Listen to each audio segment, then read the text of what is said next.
Hola a todos, una vez más. El presente video es un derivado del iceberg bíblico de Reddit, renombrado como el iceberg de Internet.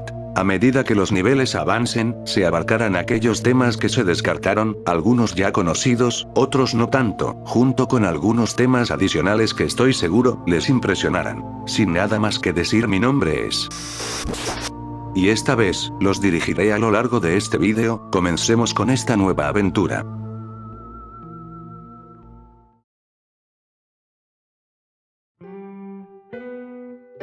El material audiovisual a continuación corresponde al esfuerzo de investigadores en conjunto para informar de los siguientes temas a la audiencia de este canal. Este canal no apoya ideales polémicos, racistas y antisemitas que se podrán abordar en este video. Nuestra única labor es informar. Véalo con discreción.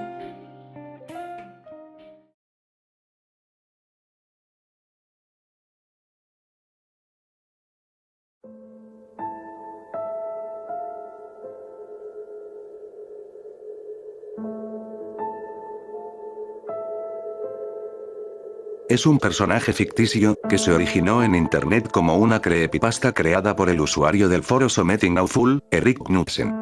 Las historias de Slenderman comúnmente lo presentan acechando, secuestrando o traumatizando a personas, apareciendo en fotos de diferentes épocas. Algo que también impulsó la fama de Slenderman fue una serie continua de creepypasta hechas en internet por diversos usuarios y diversas plataformas, como YouTube. Tanto fue el impulso que se llegaron a realizar videojuegos. El estandarte y principal videojuego sobre este personaje sin rostro fue el videojuego Slender the Eighth Page. El videojuego trata sobre cómo tenías que recoger 8 páginas con dibujos del personaje mientras evitabas a este mismo. Lo que lo consolidó como un personaje de la cultura pop fue un supuesto audio grabado por la policía sobre un caso de un chico llamado Thomas en 1989, el cual había presenciado a este ser y era cuestionado por el oficial.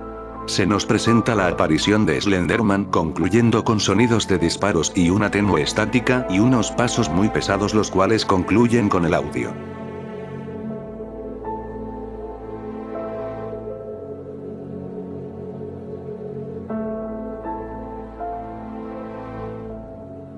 No pondría esto como una creepypasta, sino más como una gran polémica. Todo comenzó cuando se viralizó una imagen bastante extraña de una mujer con una cara bastante deforme. Al principio solo se llegaba a usar para bromas y screamers, pero conforme pasaba el tiempo comenzaban a usar la imagen como si el ente de la foto se trataba de un fantasma. Y gracias a la enorme cantidad de vídeos de cómo invocar a Momo o llamar a Momo a las 3 mañana, la gente con malas intenciones se aprovechó de esto para crear una tendencia a modo de reto, que incluso podría llegar a ser fatal, rastreando los datos personales de la víctima. El revuelo fue tanto que hasta le sacaron un episodio pedorro de La Rosa de Guadalupe. Ya desde aquí, muchos afirmaban que Momo se trataba de un demonio o un psicópata. Pero, realmente la imagen no tenía nada que ver, ya que al final se concluyó que el supuesto demonio se trataba de una simple estatua hecha por una chica proveniente de Japón.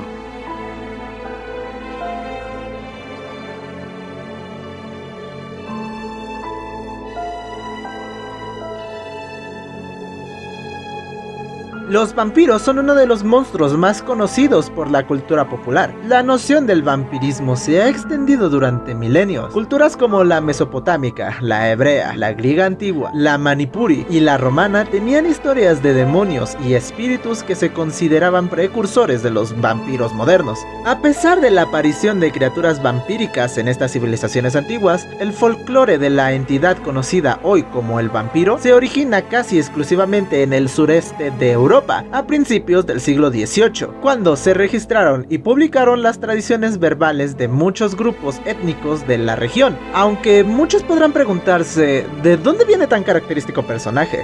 El carismático y sofisticado vampiro de la ficción moderna nació en 1819, con la publicación de El vampiro, del escritor inglés John Polidori. La historia fue un gran éxito y posiblemente la obra de vampiros más influyente a principios del siglo XIX. La novela Drácula de Bram Stoker de 1897, de quien se cree que se nombró el conde Drácula como el famoso Vlad Dracul III, también conocido como Vlad el Empalador de Rumania, es recordada como una novela de vampiros por excelencia y proporcionó la base de la leyenda moderna de los vampiros. Se dice que algunos vampiros pueden convertirse en murciélagos o lobos. Se dice que algunos vampiros no emiten un reflejo, pero otros sí. También se cree que el agua bendita o la luz del sol repelen o matan a algunos vampiros, pero a otros no. La única característica universal es el drenaje del fluido corporal vital, típicamente la sangre.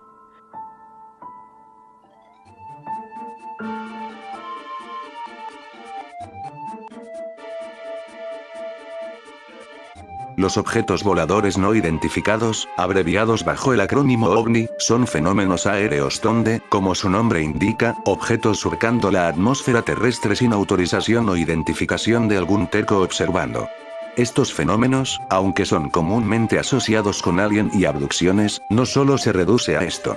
Pueden ser fenómenos meteorológicos, climatológicos o incluso aviones. El término se originó un par de años después del fin de la Segunda Guerra Mundial, en 1947, cuando el piloto civil estadounidense Kenneth Arnold identificó una formación de objetos voladores surcando la cordillera de las Cascadas en Washington. Al describirlo en un diario, describió su vuelo como platillos, o frisbees, lanzados a través del agua, lo que malentendió el redactor con que los objetos tenían la forma de platillos. Fue entonces donde partió el término de platillo volador que, a pesar del inicial error de redacción, parece que miles de figuras posteriormente encajaron en la descripción. Curiosamente el mismo año, pero en otro punto del país americano, ocurriría el fenómeno de Roswell, donde un objeto volador no identificado en toda regla caería en un rancho cerca de Nuevo México. En realidad, no es que no se pudiera identificar, sino que se trataba de un proyecto de las fuerzas aéreas estadounidenses que no podían revelar al público. Y fue por esa misma intención de encubrirlo lo que avivó las llamas de la conspiración OVNI, dejando a la imaginación si eso era lo único que querían ocultar al público. A esto sumado los distintos casos compartidos posteriormente por aviadores, astronautas e incluso presidentes como Bill Clinton, solo nos queda preguntarnos si hay algo más allá que nos observa o vigila, o simplemente aún a pesar de los años, hay cosas que desconocemos de nuestro propio planeta. En ambos casos, queda esperar que sus apariciones sean benignas.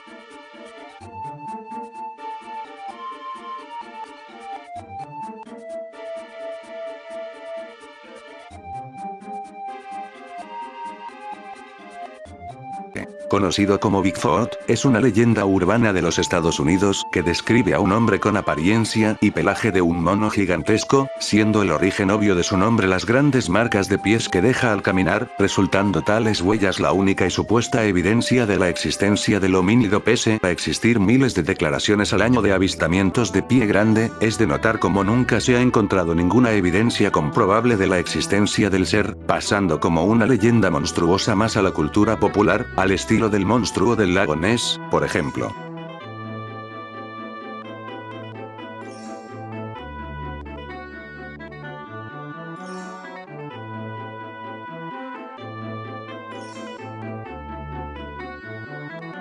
Según el folclore medieval, una súcubo es un demonio que toma la forma de una mujer muy atractiva para tener intimidad con un hombre en sus sueños.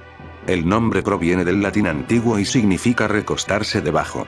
Las cualidades esenciales son las mismas. Un demonio que tienta a los hombres por la noche. Los súcubos tradicionalmente comprenden varias formas sugerentemente atractivas, desde cabello largo hasta ágiles y aladas. Aunque pueden aparecer en la forma que creen más agradable para su víctima prevista, tienden a ser un demonio con alas de murciélago, bien formado y con poca ropa. Se dice que la creadora de dicha especie de demonios carnales es la mismísima Lilith, quien, la primera esposa de Adán, se negó a honrar a Adán como su líder. En cambio, se fue a explorar por su cuenta y descubrió el Mar Rojo, donde vivían hordas de demonios. A pesar de estar locas por los actos carnales, no tenían ningún interés en complacer a los hombres. En cambio, intimaban para sus propios fines. Para complacerse a sí mismos, para corromper a los piadosos, para ganar fuerza vital o incluso para tener hijos.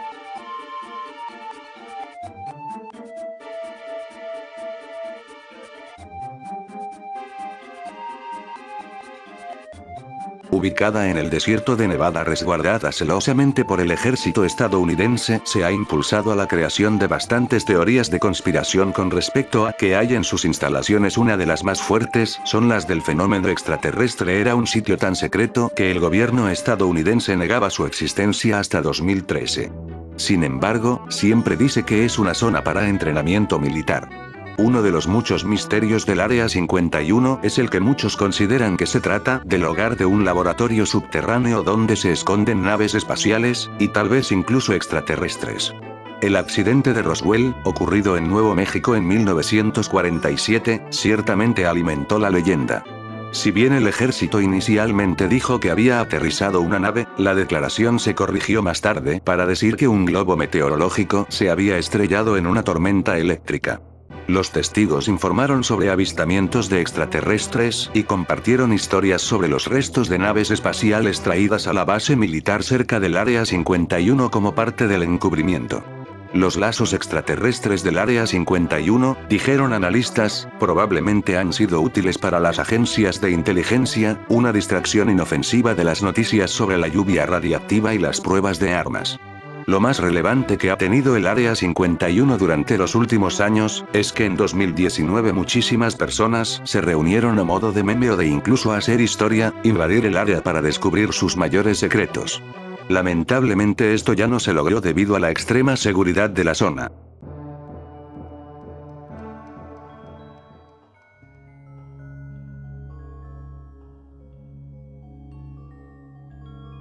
Satanismo por definición se remonta a un conjunto de creencia que se centra en la figura de Satán, tanto como ente sobrenatural o Dios, o como un símbolo de tal pero no como un Dios, o algún otro ser con sus características familiares en carácter y objetivo que a su vez es una personificación de actitudes humana, siendo una perversión de la identidad dada como imagen. En resumen, la figura más conocida de Satanás viene de la mitología cristiana, en interpretaciones filosóficas modernas vendría a ser el opuesto hipotético de todo, como lo contrario de lo existente, hecho o real. En la Biblia aparece una mención de él en el libro de Job con una traducción similar a la de un acusador, un contrario o un enemigo, y en el contexto generalizado viene a ser el tentador del hombre, el contrario a Dios, pues se le presenta como aquel que se rebeló y fue expulsado siendo un ángel creación de Dios, pero ahora caído y hecho como los demonios, con un papel importante para el panorama profético de los libros bíblicos. En sus inicios no necesariamente se le considera satanismo a una adoración al personaje de Satán, sino a cualquier doctrina que fuera contraria a la verdad, siendo una expresión de estas en el camino incorrecto. Sin embargo, con el pasar del tiempo se aclara este término y se destina a aquellos que específicamente y de forma consciente adoraban a Satanás y sus obras dentro del desarrollo histórico de su figura y significado por el cristianismo y catolicismo, formando un movimiento de ideas y pensamiento completamente contrario a estos mismos con abierto odio, sacrilegio y blasfemia. Un personaje que encasilla en estas ideas fue el visceral Marqués de Sade. Luego, personajes que establecerán los principios del satanismo moderno serían Aleister Crowley, mago, ocultista y místico, autor del libro de la ley de Anton Sandor Lavey, fundador de la Iglesia de Satán y escritor de la Biblia satánica, entre otros.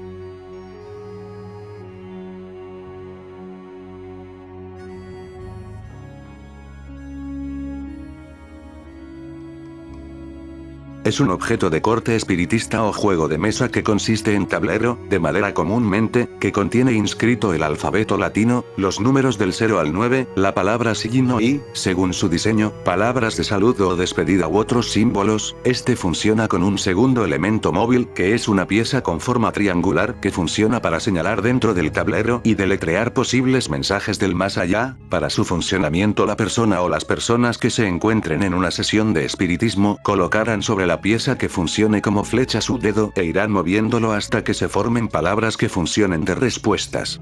Sus orígenes se remontan a diversas maneras de comunicación con entes o almas en culturas antiguas, en rituales que con el tiempo evolucionarían y se presentan en grupos de campamentos espiritistas. Sin embargo, la versión comercial más conocida viene desde la época oscura que dejó la Guerra Civil estadounidense, donde los mediums hicieron un negocio importante al supuestamente permitir que los sobrevivientes se pusieran en contacto con familiares perdidos. Su utilización dataría aproximadamente del 1886, aunque su nombramiento con el término más generalizado sería en 1890 en Baltimore, Maryland.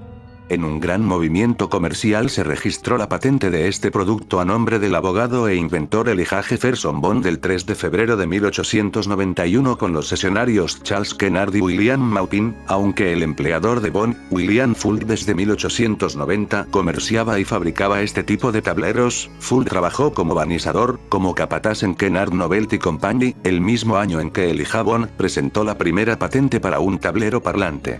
Hay muchas cosas misteriosas, incluso el origen del término Ouija, pues debido a su trasfondo espiritista lleva una oscura leyenda detrás respecto a la veracidad de su premisa paranormal y sobrenatural, siendo criticada por parte de la rama científica, manteniéndose firme en que el efecto generado por el tablero es el resultado de la respuesta ideomotora consciente o inconsciente de los participantes. Mientras tanto, la rama creyente concluye en detalles como su nula recomendación de uso por parte de denominaciones cristianas y católicas, declarando posesiones demoníacas como resultado. Por esto, un lado de los ocultistas declaran es una herramienta solo para expertos, y del otro lado que tiene aplicaciones de desarrollo positivas. Sin duda un objeto que hace parte de la historia, de innumerables relatos y experiencias que, verdaderas o falsas, nos dejan ver la preocupación primitiva del ser humano por aquello que desconoce de sí y de aquello que no tiene control. Esa debe ser la primera trampa de este material, en cierta forma de verlo, el sentido de poder al tener posesión de una herramienta que puede trascender la materia influye en la mente, ya sea para ser apoyadores ignorantes, o maldecir de miedo a los afectados, o llevar a algunas personas a una soberbia demoníaca para dañar a otros. Tú decides en qué creer.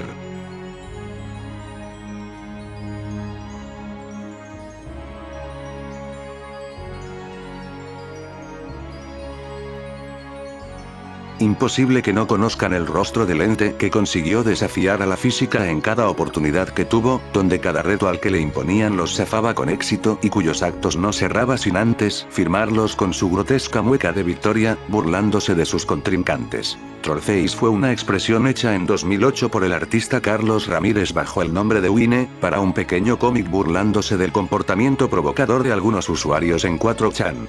Según como este mismo describe, se inspiró en el rostro de otro meme llamado Rape Rodent para hacer al personaje. Este particular rostro gustó rápido a los demás anónimos de 4chan, quienes lo bautizaron inicialmente como Coolface gracias a otra viñeta hecha por Eva Unsworld, donde el monigote intentaba no lucir sospechoso ante un oficial, mostrando una falsa mueca de tranquilidad.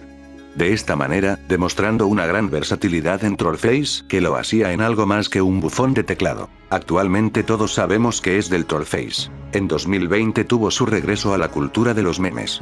Algunos solo le daban el mismo uso que tuvo en su época dorada, como por ejemplo la tira del troll cubierto en aceite, que en realidad fue hecha en febrero de ese año, buscando imitar el estilo de los primeros Trolls Aliens. Fue tanta que su popularidad que fue un modo del videojuego Friday Night Funkin'. Mientras unos grupos crearon Sol o algunos edits por mera diversión, un grupo creó una suerte de realidad alternativa donde el troll llegaba a nuestra realidad como un espectro condenatorio para imponer su troll rage. Paralelamente otros más lo hacían protagonizar crueles historias con tal que hacerle borrar esa sonrisa de arrogancia. A día de hoy sus memes derivados del Trollface se les conoce como Void memes, los cuales narran sucesos trágicos o aterradores.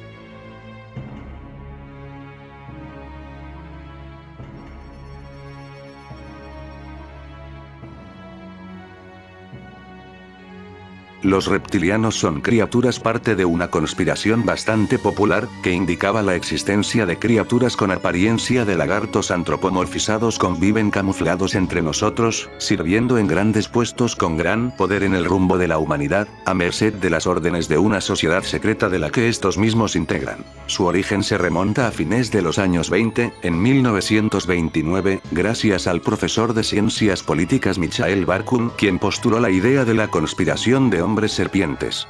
Luego, en 1940, Maurice Doreal difundirá la misma idea en su panfleto Mysteries of the Gobi para pasar por distintos relatos y poemas como un elemento ficticio.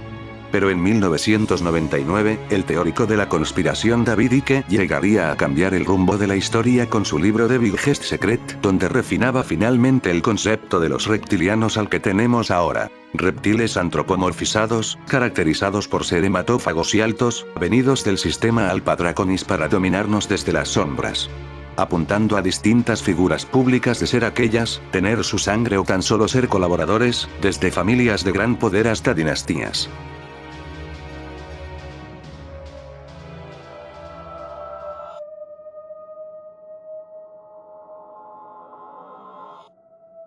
Una de las creepypastas más populares en su momento. Incluso llegando al nivel de Slenderman y Jeff the Killer.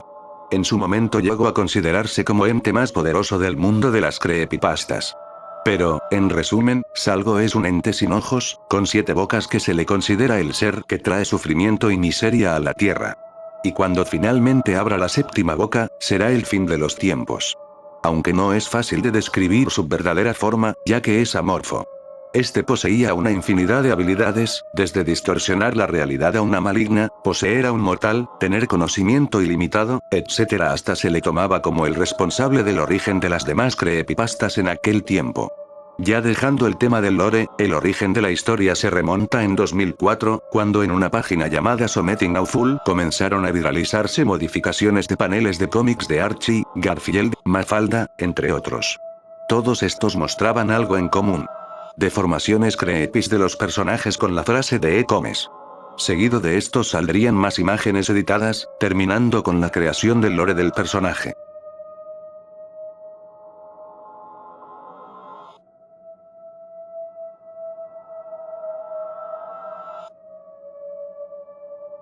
La dinastía Rockefeller es fundadora de la élite más poderosa y reconocida de Estados Unidos, cuyos miembros han tenido un gran protagonismo en el mundo empresarial y político de su país. Originalmente, la dinastía fue fundada por John Rockefeller, quien creó un vasto imperio empresarial, especialmente en el sector petrolero con su famosa Standard Oil, y en lo sucesivo y referente a la familia ha contado con importantes empresarios, ejecutivos y políticos de renombre. La verdadera fortuna o patrimonio neto de los Rockefeller es el secreto mejor guardado de los Estados Unidos, si se tiene en cuenta las fundaciones benéficas que ésta controla, sumado al patrimonio individual de cada uno de sus miembros familiares, y los fideicomisos establecidos hace décadas para garantizar su herencia que, a día de hoy alcanza cuotas importantes ya que, los cerca de más de 200 primos que la familia posee que viven de un legado centenario establecido hace generaciones y de un origen un tanto turbio y cuestionable que la propia dinastía se ha esforzado tanto por enterrar a base de hacer donaciones millonarias, han ocultado este gran secreto a voces de cuánto realmente creció durante todo este tiempo su patrimonio general. Además de que quizás en cuanto a asuntos relacionados a las más altas esferas y a poderes fácticos se refiere, quizás estén más involucrados de lo que se pensaba, ya que en 2010, la Fundación Rockefeller publicó un documento llamado Escenarios para el futuro de la tecnología y el desarrollo internacional, donde concibieron, algunos dirían que planeado, ya que parece ser que esto ya estaba orquestado por ellos parecido al plan de la Agenda 2030, un escenario para sus planificadores que se tiene bastante similitud a la situación actual que estamos viviendo.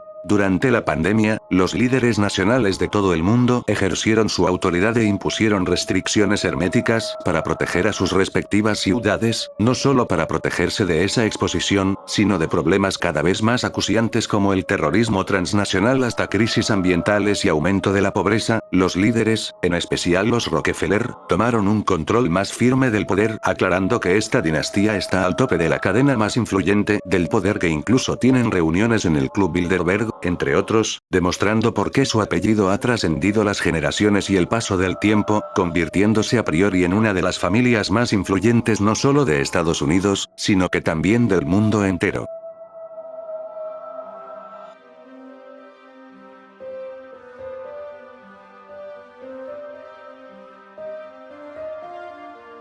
La arqueología es la ciencia que se encarga de estudiar el pasado por medio de los restos, de que va dejando más que nada con el desarrollo de la civilización humana, es una rama de la ciencia muy extendida ya que por la inminencia humana con el paso del tiempo y en todo el globo hay demasiado por descubrir de muchos tiempos y en todas partes, por lo tanto no todos los restos se van a tratar de la misma manera, lo que genera sus disciplinas con sus propios propósitos según el desarrollo de tanto hombres como animales en diferentes etapas de la historia, cosas como las sociedades, la guerra, los hechos históricos, las formas de pensamiento, los roles de trabajo, especies extintas y mucho más es presente en el trabajo arqueológico. Dado que se relaciona con la antropología, establece claramente teorías sobre el desarrollo humano y llevado eso a la aplicación directa más que conocimiento, surgen múltiples interrogantes sobre el enfoque de la interpretación que se le debe dar a los datos, pues el ser humano necesita bases de verdad para actuar de la mejor manera. Si conoces la historia entonces no estás condenado a repetirla, y la historia que se forme con los hallazgos arqueológicos va a ayudar al hombre en la actualidad a actuar en base a la experiencia y su evidencia en el pasado. Por lo tanto, hay diferentes corrientes de pensamiento para la toma de interpretaciones: el materialismo, el funcionalismo, el difusionismo, el evolucionismo y más. Van a poner sobre la mesa teorías y filosofías para que sea útil en campos de la economía, la sociología, la política, la religión, las expresiones culturales y artísticas, y en general que sea parte ese pasado en el presente humano. Sin embargo, hay que tomar en cuenta ejemplos de cómo un fallo en la interpretación deriva en una cadena de resultados: estatuas romanas y griegas fueran pintadas, pero en los descubrimientos se vieran en su color del material original y se asumiera que era así en el pasado, lleva a que se generalice esta idea de estatuas blancas y se desarrolle interpretación sobre esto y representaciones en películas y recreaciones que no están siendo correctas.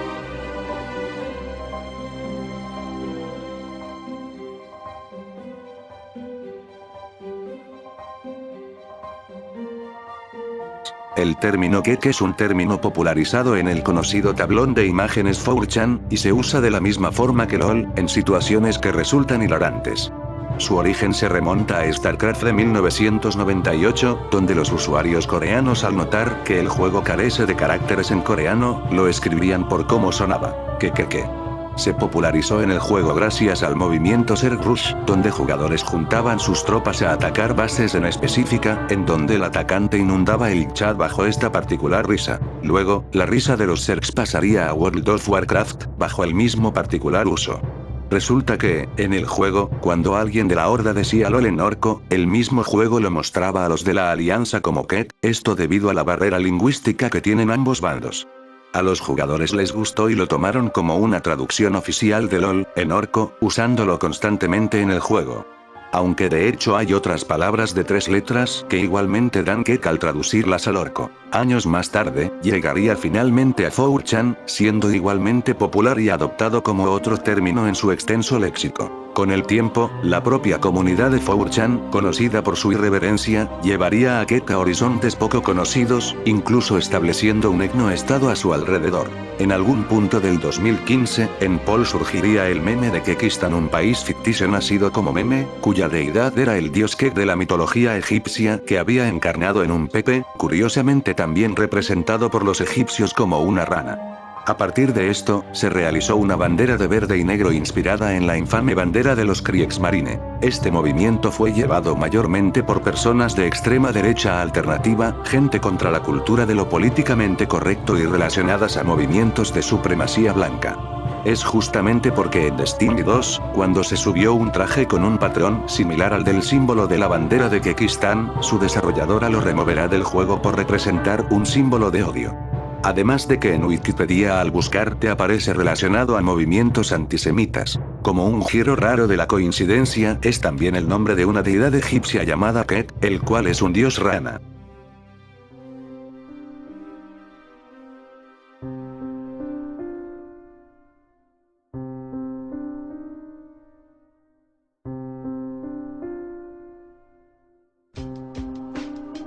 Es un filósofo británico que anteriormente ocupó un cargo en la Universidad de Warwick y formó parte de la primera ola de comentaristas anglófonos de Deleuze y Guattari. Los ensayos que contienen se ocupan principalmente de ofrecer al lector un análisis introspectivo a la vez que interpretativo de las obras de Deleuze, Guattari, Nietzsche, Kant, Spinoza, Freud, Marx, Heidegger y la matemática basada en las fórmulas cibernéticas de Norbert Wiener. A través de estas figuras, se interrogan diversas cuestiones metafísicas, ontológicas y epistemológicas, a la vez que analiza las posturas de estos. Además de que se dice que tiene cierta mala reputación por ciertas acciones arriesgadas que tomó en su carrera y por eso lo echaron de Warwick antes de que siquiera ejerciera completamente de profesor o terminara su carrera, ya que además él mismo y sus estudiantes y algunos profesores colegas suyos del Laboratorio de Investigación de Cultura Cibernética investigaron cosas extrañas en la línea entre la música techno, lo paranormal, la cultura rave, filosofía internacional y continental, las teorías populares de Internet,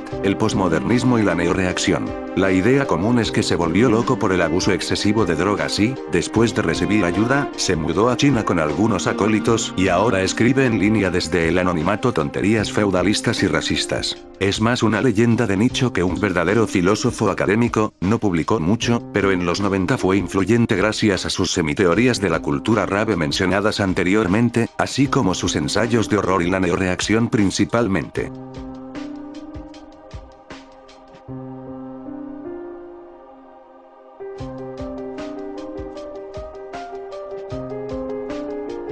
Exactamente de demonios no pude encontrar, al menos no más allá que la canción Angelic Demons del rapero.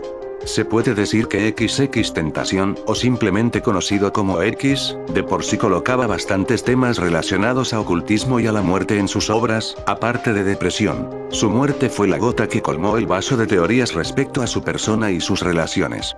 Aunque la policía de la zona haya concluido que se trataba de un asalto y no un ajuste de cuentas, debido a que sustrajeron dinero que llevaba consigo, muchos notaron sospechosa la escena del crimen. Los cristales se encuentran intactos para ser productos de una balacera, la sangre es apenas apreciable y su último video musical era de él asistiendo a su propio funeral.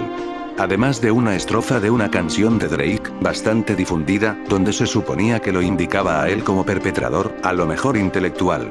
Incluso desde antes, en los tiempos donde había cierta fricción entre ambos, X dijo que si alguien lo mataría ese sería Drake. Respecto a un porqué, dicen que se debe a que en realidad X era parte de un ritual.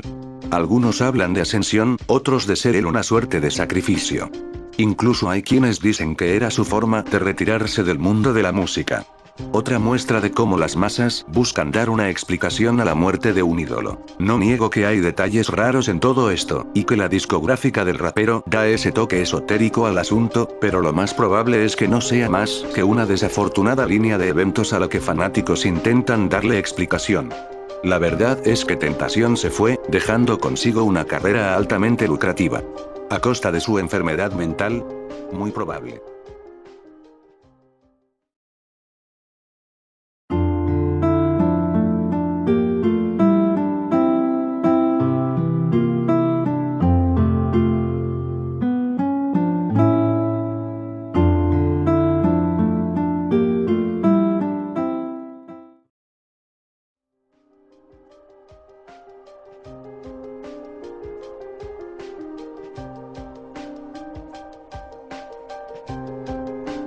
Es el protagonista de lo que sería una de las historias más antiguas de la humanidad, la epopeya de Gilgamesh, escrita en diversas tablillas en la época de los sumerios. Debido a su antigüedad y múltiples traducciones a lo largo de los siglos, hay datos de la historia que se contradicen entre las versiones que existen. Pero, ¿quién era este personaje? Este es el rey de Uruk, es 2/3 dios y 1/3 humano. Es el rey más fuerte del mundo y siempre se enorgullece de sus grandes hazañas, contándose, por ejemplo, sobre la gran muralla de su ciudad bañadas en cobre. Sin embargo, era muy opresivo con su pueblo, haciendo que trabajen forzosamente para él, quienes deciden quejarse con uno de los dioses, y debido a eso es creada su contraparte llamada Enkidu, para que éste luche contra Gilgamesh, y con ello traer la paz a Uruk. Esta historia es considerada como la primera historia que usa la estructura conocida como el viaje del héroe, en la cual un personaje o héroe de su propia historia sale a viajar con un objetivo, emprende una lección y luego vuelve a casa con un cambio o recompensa. Esta estructura se puede ver en la historia de Gilgamesh, cuando, luego de la introducción y el combate de Gilgamesh y Enkidu, ambos se vuelven amigos debido a la admiración mutua que sintieron al medir sus fuerzas y deciden salir de viaje en busca de un objetivo claro: desafiar a los dioses. Finalmente, luego de varias aventuras y debido a su osadía por desafiar a los dioses, Enkidu pierde la vida debido a una enfermedad, cosa que destroza al rey de Uruk. Debido a esto, sintió miedo de su propia muerte, así que comenzó la búsqueda de la inmortalidad. Casi logra conseguir el ansiado objetivo, pero por un error muy humano, falla. La moraleja de la historia era clara: nadie puede desafiar a los dioses. Los dioses son eternos, los mortales efímeros. Los dioses hacen su voluntad. Los mortales solo deben ceder y obedecer. Aquel mortal que no lo haga, aquel mortal que no busque la inmortalidad, Aquel que quiera destacar por encima de su posición merece un castigo. El destino de la humanidad es el perecer. Deben reconocer su lugar como seres inferiores. Los dioses son eternos. Sin embargo, la historia termina con el rey volviendo a casa y admirando una vez más su ciudad, que fue construida por cientos de mortales. Tal vez no seamos mortales ni trascendentales, pero no hay que preocuparse, nuestro legado prevalecerá por mucho más tiempo, así como la propia historia, la cual prevalece hasta nuestros días y no será olvidada. Como curiosidad, en este relato se hace una referencia al, tan extendido en el mundo antiguo, mito del diluvio universal, siendo probablemente una de sus versiones más antiguas.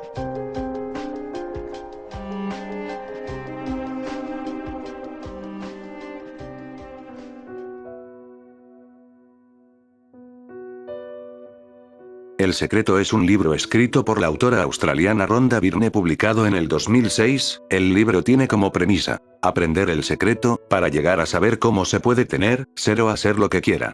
Llegar a saber quién se es realmente y llegar a conocer la verdadera magnificencia esperada. Aparte de que suena a intentar tragarse todos los problemas humanos de un bocado muy fácil, desmenuzamos este tema por partes. La autora, que es además productora de cine y escritora de no ficción, amasó gran reconocimiento por el éxito de su libro, apareciendo en 2 episodios de El Show de Oprah Winfrey, y en mayo de 2007 fue exaltada como una de las personas más influyentes del mundo en la revista Time. Luego publicaría más libros continuando el enfoque original de La ley de la atracción, que dicta que la mente, a través de los pensamientos, conscientes e inconscientes, influyen sobre las vidas de las personas, o sea que por intermedio del pensamiento, es posible atraer lo deseado. Bajo argumento de ser unidades energéticas que devolverán a la persona una cantidad de energía similar a la emitida. Es una creencia pseudocientífica con posibles orígenes en el sincretismo del hinduismo, la teosofía, el judaísmo, el cristianismo o la cábala, y de la parte no religiosa se especula sus orígenes en prejuicios cognitivos comunes de los seres humanos. Algunos principios se pueden relacionar con la ley del mentalismo de Hermes Trismegisto, enunciadas en el Kybalión.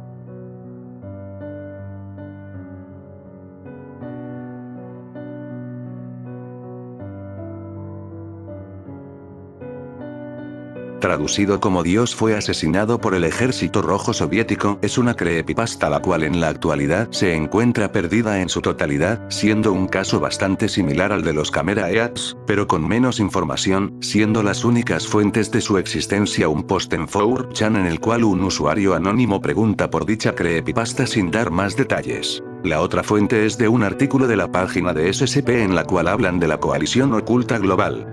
En este artículo, en el apartado sobre información de esta misma, se dice que el creador, Cain Patos Crown, se inspiró en esta creepypasta para crear la historia. En la búsqueda de esta creepypasta, se arrojaron diferentes teorías, las cuales indican que podría ser una historia ya conocida la cual no se la ha acreditado, siendo los más indicados las creepypasta de Agor, Heidway Todemind, e inclusive la creepypasta del experimento ruso del sueño. Otras teorías que surgieron fueron que este podría ser una historia llamada Baba McCosh, escrita por M.K. Hobson, o el libro de Salvation War. Lo único que se sabe de la historia es que venía acompañado de la imagen de los soldados de Maraseka, indicando que en la foto se podía observar la piel de Dios.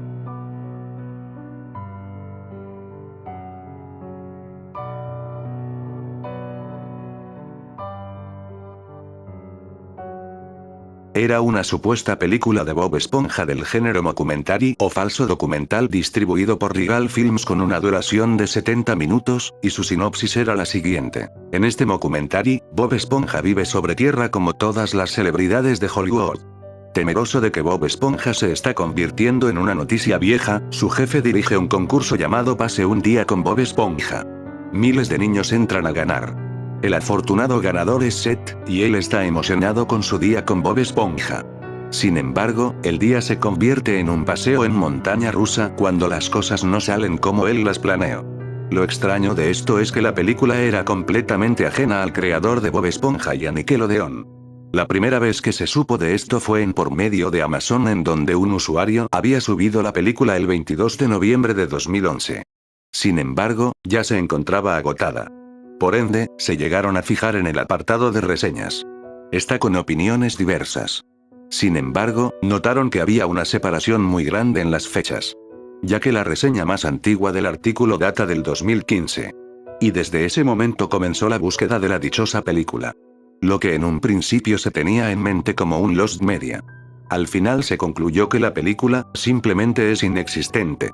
En algún punto alguien logró contactar con el jefe de Regal Films, Lorenzo Oley. Este declaró que la película no está terminada, y que la única forma de poder concluir con el proyecto era por medio de crowdfunding. Igualmente se descubrió que la supuesta portada de la película era falsa, debido a que la imagen del niño se puede encontrar fácilmente por internet, mientras que el fondo es un dibujo creado por Jorge Pacheco. Si quieren saber más información de esto, les recomiendo el video de la usuaria Saike Damillet.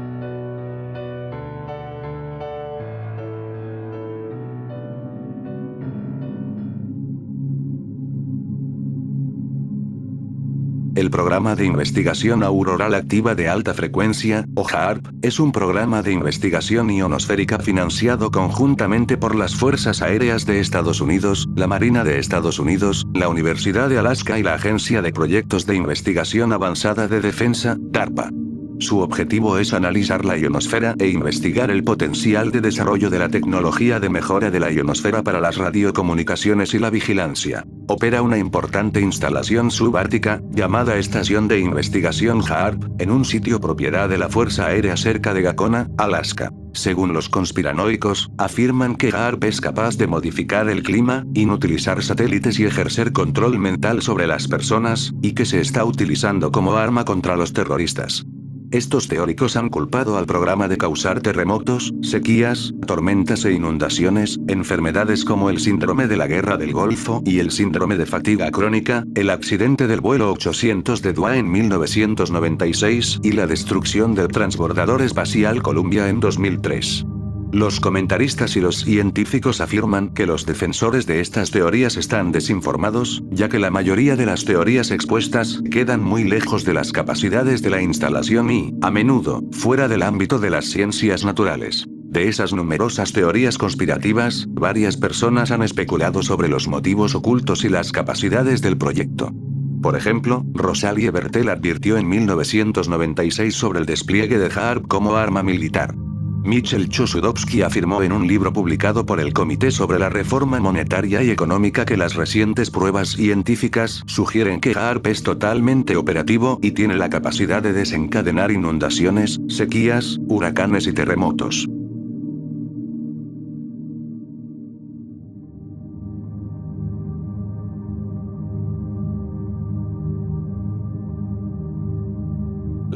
Es, quizás, la leyenda urbana de los videojuegos más famosa.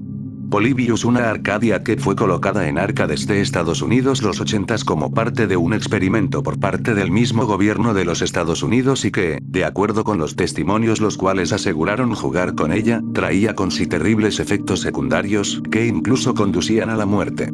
Pero, ¿qué tenía Polybius que lo diferenciaba del resto? Para empezar, contaba con la reputación de causar ataques epilépticos en algunas personas, pero tengamos en cuenta que estamos hablando de principios de la década de los 80s, lo cual, no era normal el uso de colores demasiados brillantes y escenas de alto impacto luminoso en la gama de tonalidades no era en lo absoluto común para la época. Eso convierte a Polybius un título adelantado para su tiempo, pero lo más raro del asunto es que aquellos adolescentes que para el día de hoy son ya unos adultos, es que el juego contenía mensajes subliminales.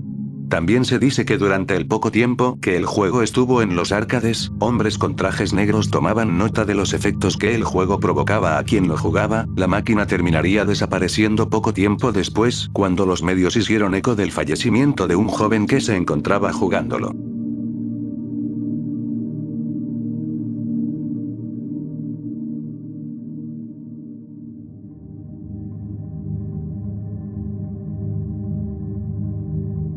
A pesar de que su carrera profesional solo duró 4 años, es considerado uno de los músicos y guitarristas más influyentes de la historia del rock. La muerte sorprendió a Hendrix el 18 de septiembre de 1970. Estaba en el departamento de su novia, Monica de Ingman, en Notting Hill, Londres. Había ingerido una mezcla de somníferos con alcohol y al parecer murió por aspirar su propio vómito. Fue trasladado de urgencia al hospital de esa ciudad y a los pocos minutos de haber llegado los médicos anunciaron su fallecimiento. Fue enterrado en Seattle el 1 de octubre. Existen muchas teorías acerca de su deceso, desde decir que la CIA anduvo involucrado hasta algún tipo de treta con algún grupo o mafia, o simplemente por alguna negligencia o accidente relacionado con las drogas. De todas hay una que destaca bastante y sería que su deceso fue provocado a propia mano de su manager. La teoría indica que Jimi Hendrix fue asesinado por su manager, según un libro de uno de los antiguos compañeros de ruta del guitarrista. James Tapiworth ha afirmado que el manager Michael Jeffrey confesó haber obligado a Hendrix a ingerir somníferos, porque esperaba cobrar la póliza de seguro de vida de su cliente.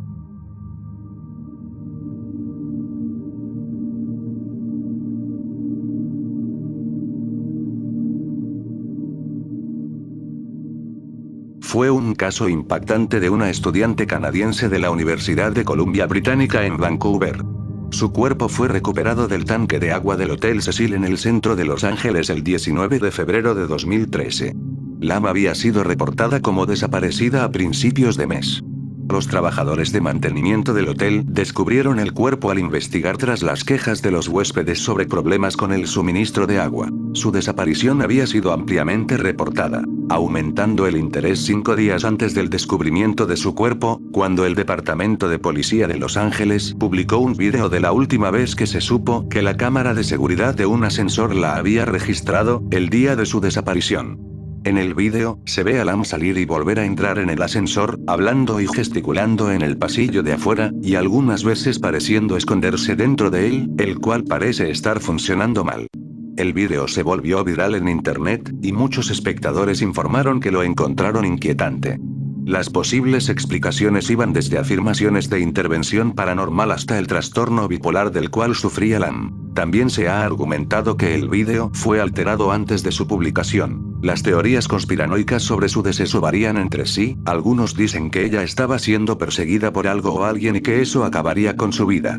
Otros dicen que fue un plan de ella para quitarse la vida, pero se demostró por forense que no hubo esa intención. Otros más dicen que su deceso les recuerda a una que se genera en la película Dark Water por la forma de cómo el cuerpo de ella es encontrado dentro de un tanque de agua ahogada, igual que en la película mencionada.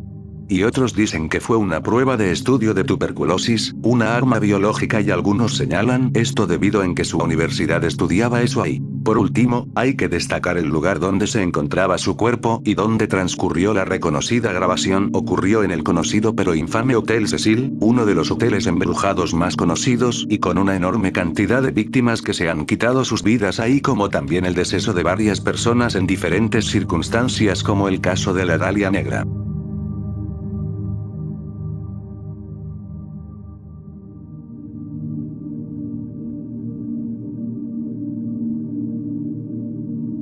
Bohemian Group, un campamento situado al norte de California, en Monte Rio, es el lugar donde hace más de un siglo, las personas más adineradas del planeta decidieron reunirse en el mes de julio, formándose numerosos rumores con respecto a tales juntas, como por ejemplo que dentro de las cabinas de este lugar se daría forma al proyecto Manhattan, que llevaría a la creación de la bomba atómica, o que dentro de este lugar el presidente americano Richard Nixon ensayaba sus discursos políticos. Lo verdaderamente extraño del lugar es el anonimato con el que se trabaja dentro del local, siendo que cada año más de 2000 personas con cargos importantes desde la política hasta el arte se hospedan en un mismo lugar. ¿No es un poco sospechoso que nada de lo que se hable salga a la luz?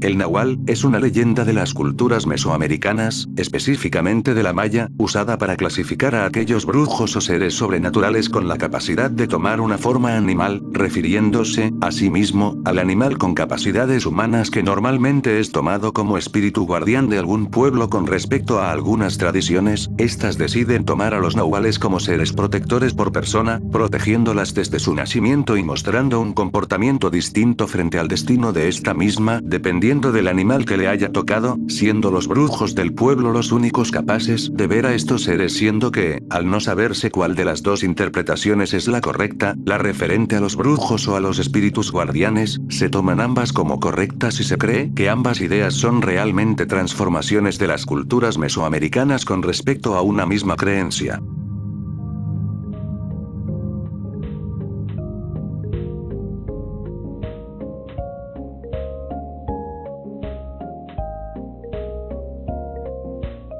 ¿Alguna vez has sentido que la gente le da un valor a cosas que no le pertenecen o no deberían de tener uno? Pues no es nada nuevo en los humanos, solo basta mirar el pasado a las piedras Rai de las comunidades de la isla Yap o Micronesia. Los habitantes de dichas islas, durante sus exploraciones, encontraron en una de las islas de lo que hoy es Palaos, unas piedras de las cuales no se tenían registro, piedra caliza. Era algo nuevo y raro, con ese color blanco que encanta. Se ordenó cortar las piedras para finalmente ser transportadas a casa en grandes ruedas de dicha piedra, transportadas por las canoas de los habitantes de Yap. Estas piedras eran difíciles de transportar, y más teniendo en cuenta que se extraían en grandes ruedas. Todo sumando a su rareza, las hicieron muy populares entre los habitantes, teniendo estos que pagar grandes cantidades de bienes, como en este caso son cocos y otros recursos. En cuanto a tamaños, suelen tener más de 3 metros de diámetro y medio metro de profundidad aproximadamente, con aproximadamente 4 toneladas de peso. Sin embargo, estas piedras adquirían aún más valor por razones muy particulares. Digamos que para transportar la piedra murieron 4 personas y fue extraída por un famoso navegante. Si se pertenecía a un noble o a cualquier agregado que se te ocurría, pues automáticamente eso hacía que, tanto a tus ojos como a los del resto, tu piedra fuera más valiosa. Estas, por su gran valor, solían ser usadas para financiar eventos especiales, por lo que se vendían con cierta frecuencia. Pero hay un problema, y es que imagínate andar moviendo una roca de 4 toneladas, desde la casa del propietario hasta la del comprador, por lo que se decidía no moverlas. Debido a esto, surge el problema de cómo saber a quién le pertenecía la piedra, así que se decidió mantener un registro oral de a quién le pertenece cada piedra, a quién se le transfiere y a quiénes perteneció. Inclusive algunas rocas estaban perdidas, por ejemplo hundidas en agua. Se seguía comercializando con ellas y se seguía considerando que tenían un dueño, aunque éste no pudiera verla ni tener acceso a ellas. Objetos de alto valor que solo te pertenecen porque lo dice una persona. He visto por ahí que se comparan estas piedras con los NFTs, por la característica mencionada anteriormente.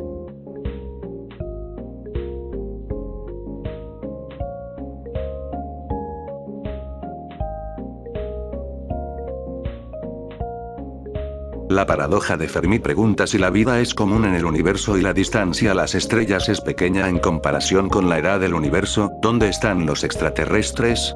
Es la discrepancia entre la falta de evidencia concluyente de vida extraterrestre avanzada y la aparentemente alta probabilidad a priori de su existencia y por extensión de obtener evidencia. Entonces, si nos guiamos en eso, según algunas teorías basadas en la paradoja de Fermi, la galaxia ya debería estar ocupada por la civilización tipo 3. Si ese es el caso, podrían estar extrayendo energía de múltiples estrellas en la galaxia, incluida la nuestra. Si tienen el poder de tomar el poder de las estrellas en toda la galaxia, eso significa que existe la posibilidad de que nuestras matemáticas sobre las estrellas estén equivocadas y que ciertas propiedades del universo en sí puedan ser ligeramente diferentes de lo que creemos. Lo que podría explicar muchas cosas que actualmente no podemos explicar, aunque también podemos decir que la falta de pruebas no es prueba de ausencia.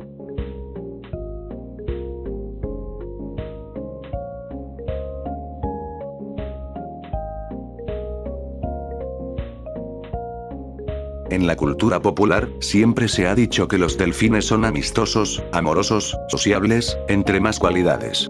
Sin embargo, el comportamiento de los delfines va más allá que eso. Durante 2012, los científicos llegaron a la conclusión de que los delfines y ballenas son animales bastante inteligentes. Por no decir los animales más inteligentes del mundo. Los delfines pueden ayudar a sus compañeros, resolver problemas, reconocerse en un espejo, aprender distintos lenguajes, incluso podrían ser capaces de imitar el habla humana. Incluso pueden pensar de forma abstracta y obedecer órdenes. Aunque también tienen su lado oscuro. Suelen morder a peces globo con el único fin de entrar en un estado de trance, el matar por diversión. Además de ser hostiles con los humanos. Entre ellos, visitantes de acuarios y buzos profesionales. Se les ha dicho que son unos degenerados. Con todo esto tampoco se les puede juzgar del mismo modo que al de los humanos, ya que su nivel de conciencia no llega a ser el mismo.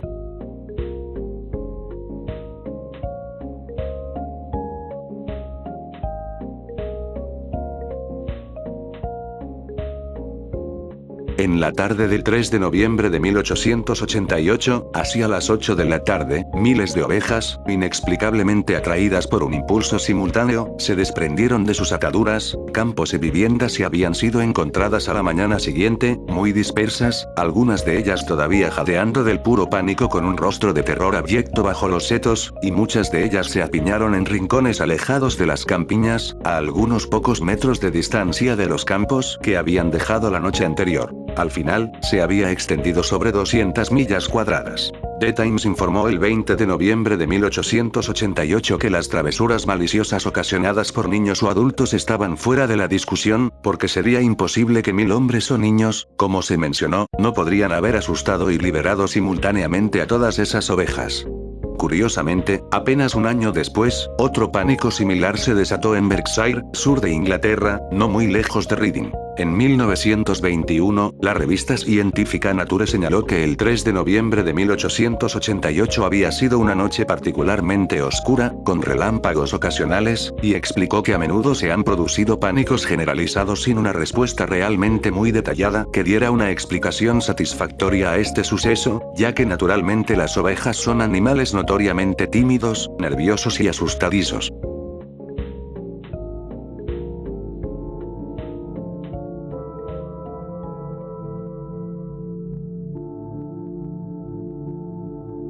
Panspermia es la teoría propuesta por Anaxágoras, y sugiere que la vida está distribuida por todo el universo, en forma de polvo estelar, meteoros, asteroides, cometas y planeteoides, por ende las formas de vida microscópicas, que pueden sobrevivir a los efectos del espacio, como los extremófilos, pueden quedar atrapados en los desechos expulsados al espacio después de colisiones con planetas y pequeños cuerpos del sistema solar. También se dice que la mayoría de los componentes básicos orgánicos probióticos de la vida en nuestro planeta llegaron del espacio.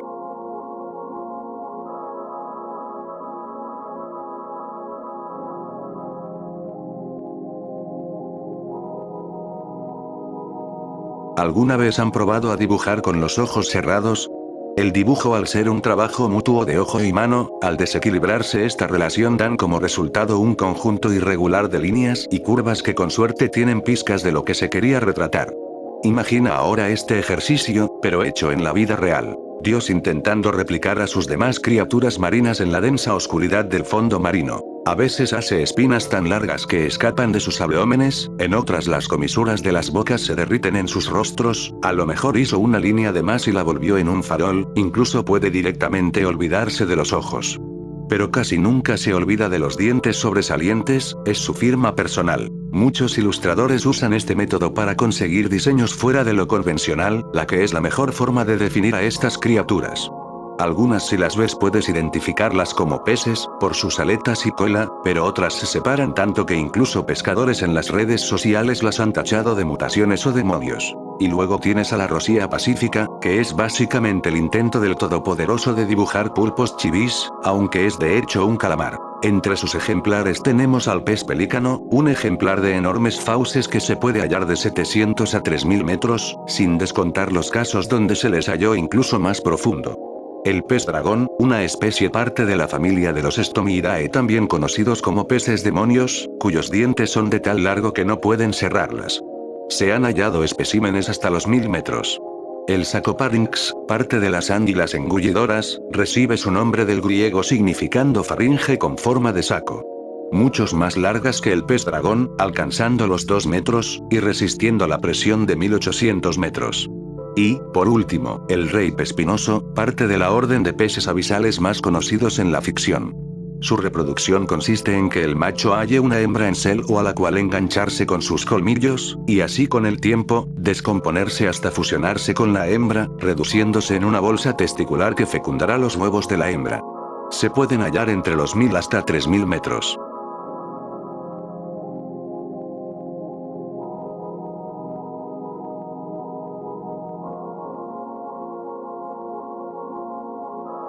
Tomoki Uemiya es una medium y autora japonesa destacada por su supuesta habilidad para conectarse con espíritus, y sobre todo con aliens, proclamando que ha recibido mensajes desde el vasto espacio exterior desde 1994, vendiendo variados libros que siguen tales ideas, siendo lo verdaderamente extraño la gran cantidad de dinero que ha ganado con esa práctica, pese a ser prácticamente desconocida fuera de su país natal.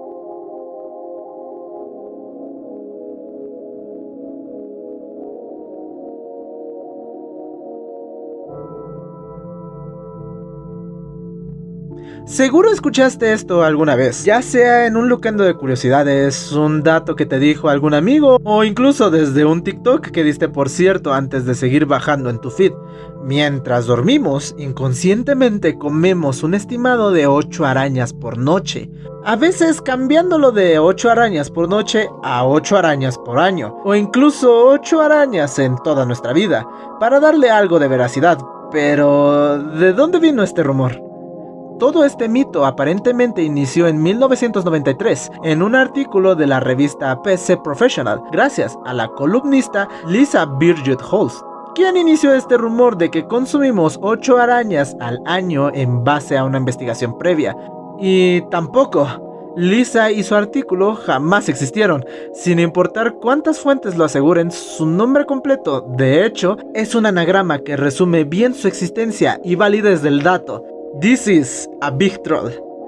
O al menos hasta la fecha no se encuentran registros sólidos de esta aclaración, más que citas tras citas que aumentaban más esta bola de nieve de desinformación. Sea cual sea el origen del rumor, de hecho sí podemos comer insectos mientras dormimos, aunque no arañas grandes como las fotos pueden indicar. Comúnmente son insectos muy pequeños y realmente inofensivos como los ácaros. Incluso si llegara a tratarse de una araña más grande, tendría que ser muy descuidada, pues la gran mayoría de estas no verían la necesidad de entrar en una cavidad humana con un olor desagradable que produce ruidos raros y por supuesto movediza. Definitivamente no confundirían la cavidad bucal con una grieta cualquiera. Por otro lado, si te resulta asqueroso pensar que algún bicho entre a tu boca en tu estado más indefenso, a lo mejor te sorprenda saber que es un hecho de que comemos más insectos despiertos que de noche. Para que te des una idea, ¿sabías que legalmente por cada vaso de jugo de naranja envasado puedes encontrar no más allá de 5 huevas de moscas y un gusano? Podríamos decir que la FDA considera estos ingredientes extra como un error que no afecta a la salud. Es asqueroso. Y obviamente no se van a encontrar en estado sólido, ya que eso sí sería una negligencia, pero sí quizás triturado con todo el jugo. Podemos dejar este tema con que fue un rumor en todas sus letras, de la que fuentes con cierto prestigio y loquenderos infiltraron durante años, y que sorpresivamente al final sí tuvo cierta parte de verdad. Minúscula, como la cantidad de insectos que comerás durmiendo en toda tu vida, pero verdad al fin y al cabo.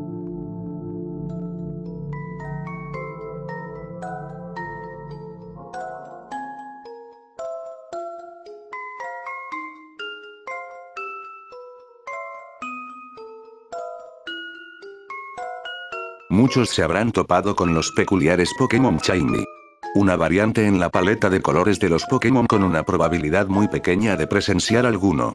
Sin embargo, unos se han preguntado: ¿es posible que otro entrenador llegue a tener un Shiny en su equipo?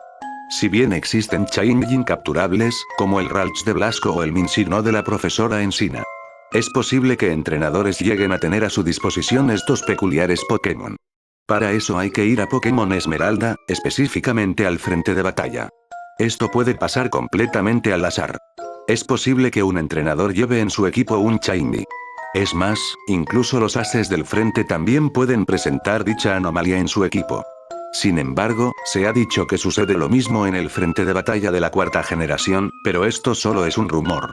Otra cosa, es posible que Whitney, líder de gimnasio de tipo normal de Yoto, tenga a su militant Shiny. Esto únicamente se obtiene a base de errores con la ayuda de un dito Shiny, lo cual es una gran rareza en que un evento como este llegue a suceder.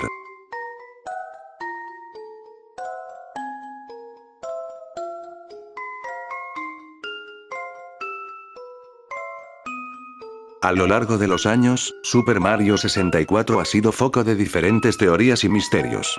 Desde la teoría de los universos paralelos, hasta el misterio de cómo desbloquear a Luigi. Siendo esta última una de las más antiguas.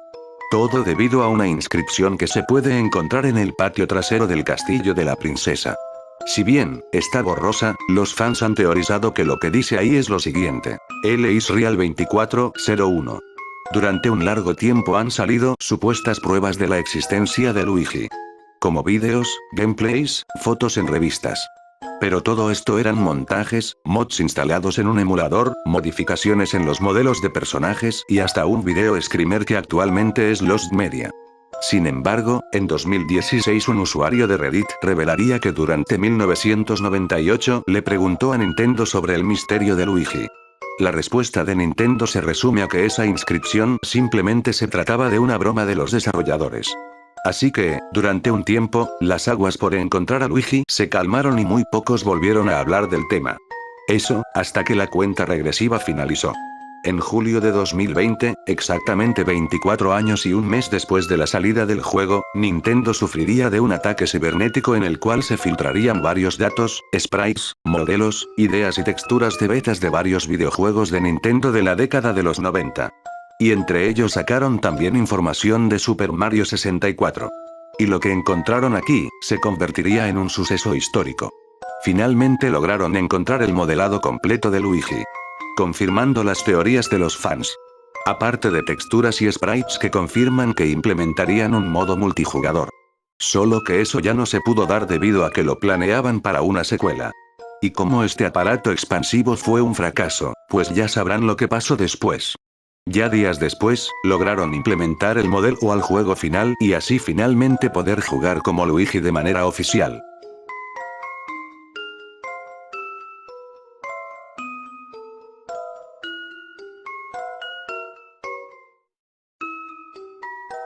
Para este punto ya se ha hablado bastante de los misterios e ideas originales que alojaban la primera generación de Pokémon. Y los líderes de gimnasio no son una excepción. Erika, la líder de tipo planta de canto originalmente sería la líder de tipo fantasma. ¿Cómo es esto posible? En el sprite original, Erika portaba un yukata con la parte derecha por encima. Esto según la tradición japonesa es para vestir a la gente fallecida. Otra, es muy curioso que en su sprite se ve como si la Pokébola estuviese levitando. Como si tuviera una especie de poderes psíquicos, pero ya existía Sabrina, líder de tipo psíquico. Por ende, no se podría colocar dos líderes de un mismo tipo. Afortunadamente más tarde se filtraría todo lo relacionado a beta de Pokémon rojo y verde. Y con ello se descubriría que el arte conceptual. El que importa es el de los líderes de gimnasio y el mapa de canto. Claramente se mostraba que el orden de los líderes era diferente a la versión final. Siendo Erika, la quinta líder, pero no era de Ciudad Azulona, sino de Pueblo Lavanda. Hasta se puede observar que su arte conceptual también posee el mismo diseño que su sprite original, confirmando la teoría.